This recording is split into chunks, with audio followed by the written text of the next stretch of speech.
नमस्कार मित्रों, मैं एस्ट्रो शालिनी आज आपको बताऊंगी कुछ ऐसे उपाय जो कि मकर संक्रांति के दिन पर किए जाते हैं। जैसे कि सब जानते हैं, मकर संक्रांति पर दान पुण्य जप का बहुत ही विशेष आपको फल मिलता है।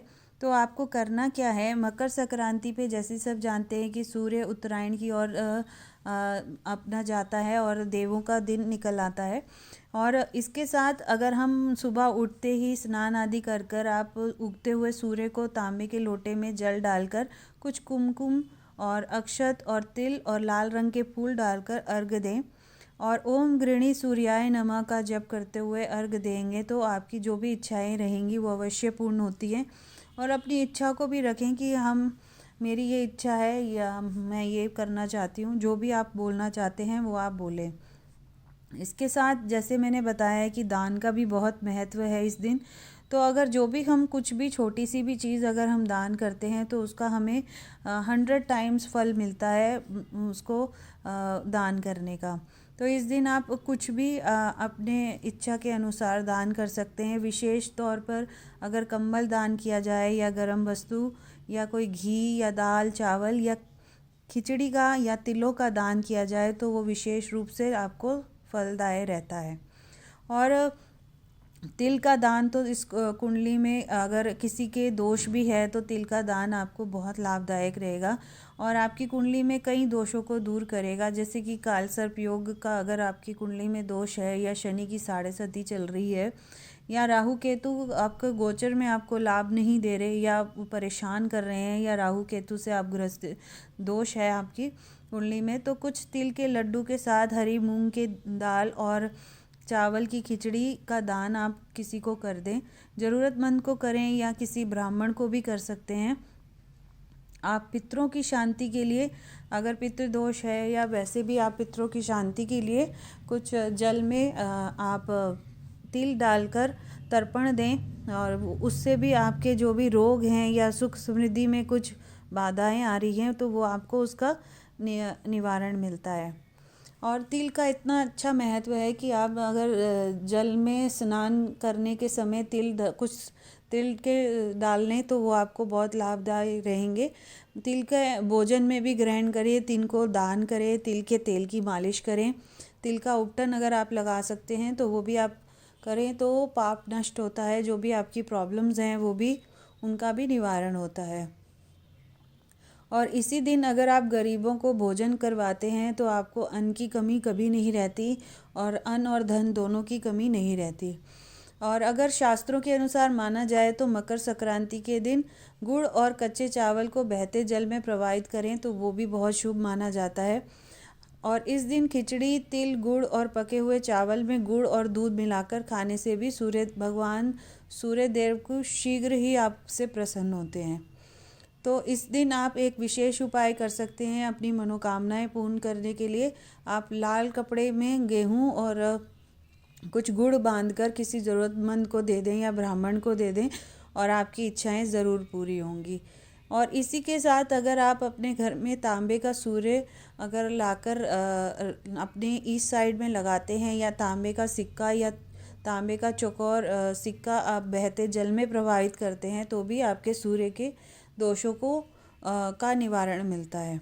और तिल को अगर आप पितरों के लिए पानी के अंदर आप तिल कुछ डालकर या हवन में तिल डालकर आप या तिल खाना या दान करना वो आपके पितृ दोषों के निवारण में काम आता है। अगर आप मकर संक्रांति पर पितरों के लिए तर्पण करना है वो बहुत विशेष उपाय रहता है। तिल डालकर अगर आप जल में पितरों को तर्पण दें तो आपके जितने भी पुराने जो भी आपके पितृ दोष हैं या आपकी कुंडली में या वास्तु दोष है तो वो उसका भी ये निवारण हो जाता है।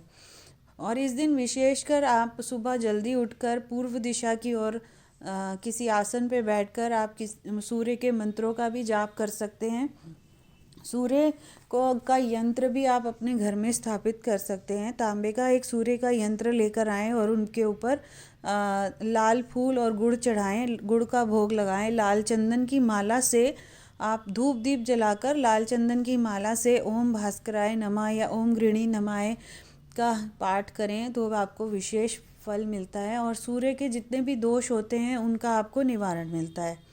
और ये कार्य आप मकर संक्रांति से स्टार्ट कर कर फिर हर रविवार उसको करते रहें तो आपको जो भी सूर्य से रिलेटेड प्रॉब्लम आपकी कुंडली में है, या सूर्य नीच का है, या सूर्य आपको अच्छे फल नहीं दे रहा है, सूर्य की दशा चल रही है, तो वो आपको ये फेवरेबल हो जाएगा।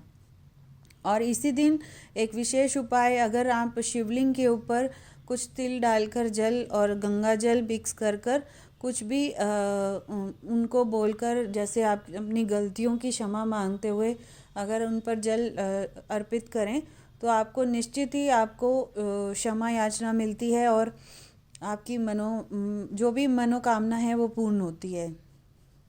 इसी के साथ अगर आप गौ माता को भी अगर आप तिल युक्त कुछ खाना खिलाते हैं तो उसका भी विशेष लाभ आपको मिलता है। अगर शनि ग्रह आपको परेशान कर रहा है तो उसकी खिचड़ी बनाकर या उसको उनकी तिल की एक रोटी बनाकर आप गाय को सेवन करवाएं और आपको शनि ग्रह से जो भी संबंधित पीड़ा अगर आप फेस कर रहे हैं तो आप उससे निवारण मिलता है। गाय को आप खिचड़ी भी खिला सकते हैं और तिलों की रोटी बनाकर या रोटी के ऊपर तिल चिप लगाकर वो आप गाय को खिलाएं। अगर राशियों की बात करें तो विशेष राशिफल अगर संक्रांति पे किया जाए जो हर एक राशि के लिए बहुत ही फेवरेबल रहेगा, तो मेष राशि वालों के लिए अगर आप 400 ग्राम मसूर की दाल और 2 गुड़ की डलियाँ आप किसी को दान करते हैं और पुरुष सूक्त का पाठ आप करते हैं तो नौकरी में आपको विशेष लाभ होगा। और अगर वृषभ राशि वालों की बात की जाए तो चावलों का दान और के साथ आप तिल का दान भी करें और विशेष तौर पर किसी कन्या को आप खीर खिलाएं तो आपके लिए विशेष लाभ रहेगा और ब्राह्मण को भी ये दान किया जा सकता है। अब बात करेंगे मिथुन राशि वालों के लिए। अगर मिथुन राशि वालों की बात करें तो ये पक्षियों को ये हरी मूंग खिलाएं और साथ में कुछ चावल डालकर आप पक्षियों को दान करें और इसके साथ आप जो हनुमान चालीसा अगर डेली पढ़ें तो वो भी आपको विशेष लाभ देगा। कर्क राशि वालों की बात करी जाए तो इनके लिए विशेष तिल से संबंधित जो भी तिल से रिलेटेड जो भी वस्तु होती है, जैसे तिल के लड्डू या गचक बनी होती है तो वो, और साथ में ये कच्चा दूध डालकर स्नान करें तो इनको विशेष लाभ होगा। सिंह राशि वालों के लिए अगर गुड़ चना ये दान करते हैं, साथ में कुछ तिलों का दान करते हैं या तिल का तेल का दान करते हैं तो इनको काफ़ी विशेष लाभ मिलने वाला है। कन्या राशि की बात करें तो ये इनके जितने भी काम नहीं बन रहे हैं या ऑनलाइन अगर ये काम कर रहे हैं तो इनके काम नहीं बन रहे तो ये विकलांगों को कुछ तिल से बनी हुई चीज़ें या उनको खिलाएं जो हैंडीकैप लोग हैं या जो ज़रूरतमंद हैं, और एक मंदिर में एक पीतल की घंटी का दान करें। तुला राशि वालों के लिए सभी मनोकामनाएं पूर्ण हो, उनको एक तिल से बनी हुई कोई भी वस्तु या जो भी कोई नई चीज़ अगर आपको मिलती है, जैसे कंबल नया खरीद कर वो आप दान कर सकते हैं तो आपको विशेष लाभ होगा। वृश्चिक राशि वालों के लिए अगर बात की जाए तो इनको ऐसा नहीं कि कोई कमी आएगी, बट इनको गर्म वस्तुओं का दान करना चाहिए, साथ में कोई भी गरीब को भोजन कराना चाहिए। अगर धनु राशि की बात करें तो धनु राशि वालों को कुछ ना कुछ सामान जिनको वो लंबे समय तक इस्तेमाल कर सकें, जैसे कि कपड़े हो गए या कोई कंबल हो गया, तो वो आपको किसी ज़रूरतमंद को दान करना चाहिए, उनको विशेष लाभ मिलता है। अगर मकर राशि वालों की बात की जाए तो वो उड़द की दाल के साथ काले तिल का दान किसी भी गरीब आदमी को करें या गरीब कर्मचारी को करें तो उनको विशेष लाभ होगा। और कुंभ राशि वालों के लिए अगर बात की जाए तो काले सफ़ेद रंग का एक कंबल लेकर ये किसी भी गरीब को दान कर दें तो इनको काफ़ी अच्छा लाभ मिलने वाला है। मीन राशि की बात करें तो पुरानी चीज़ें ना देकर किसी नई वस्तु का लेकर इनको दान करना चाहिए। सूर्य की आराधना करनी चाहिए, इनको किसी भी चीज़ की कमी नहीं आएगी। और सुबह उठते ही इनको शहद का सेवन करना बहुत ही लाभदायक रहेगा। ये था मकर राशि के ऊपर आपके विशेष फलों का, सभी राशियों का फल और क्या दान किया जाए वो आपको बताया गया है। और जानकारी के लिए मेरे चैनल से आप जुड़े रहें और मेरे यूट्यूब चैनल को लाइक करें, कमेंट करें और सब्सक्राइब करना ना भूलें। जय माता दी।